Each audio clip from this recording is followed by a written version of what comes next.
व्रत और उपवास के बारे में तो सभी लोग जानते हैं। अक्सर लोगों ने कभी न कभी यह रखे भी होंगे।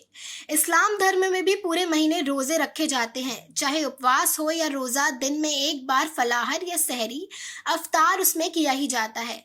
लेकिन अगर हम आपसे कहें कि एक शख्स ऐसा है जो 1-2 महीने से नहीं बल्कि करीब 3 साल 7 महीने से अन्न का दाना खाए बिना जीवित है, तो आप सोचेंगे भला ये भी संभव है। लेकिन यह बात बिल्कुल सच है। ये जबलपुर में एक संत 17 सितंबर 2022 से करते आ रहे हैं। जबलपुर के संत समर्थ भैया जी सरकार के इस तप को देखकर अब तो वैज्ञानिक और डॉक्टर भी हैरान होने लगे हैं।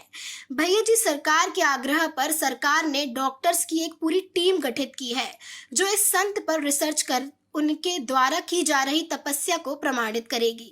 समर्थ भैया जी सरकार मध्य प्रदेश की संस्कारधानी जबलपुर में अपने समर्थ मिशन आश्रम में निवास करते हैं।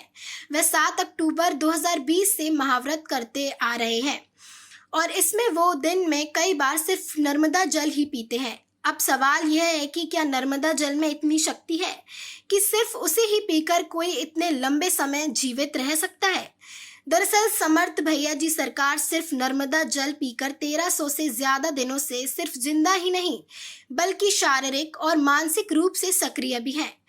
इसी महाव्रत को करते हुए वो मां नर्मदा की 3200 किलोमीटर की परिक्रमा भी कर चुके हैं। अब साइंस की सिद्धांतों को चुनौती देते इस महाव्रत पर सरकार शोध कर रही है।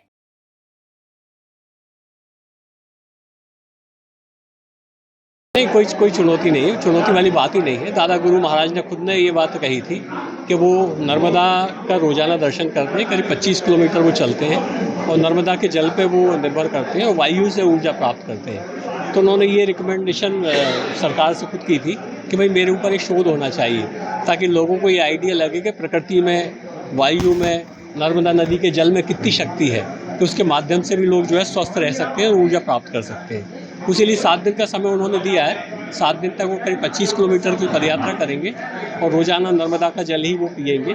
और इस दौरान उनके बहुत सारे मेडिकल के टेस्ट होंगे। उन टेस्ट के क्या रिजल्ट आएंगे वो आपको मेडिकल बोर्ड भी गठित किया गया है जांच? हाँ, मेडिकल कॉलेज ने एक मेडिकल बोर्ड गठित किया है जो अलग अलग पैरामीटर्स पर उनकी जाँच करेगा। ब्यूरो रिपोर्ट, पल पल इंडिया।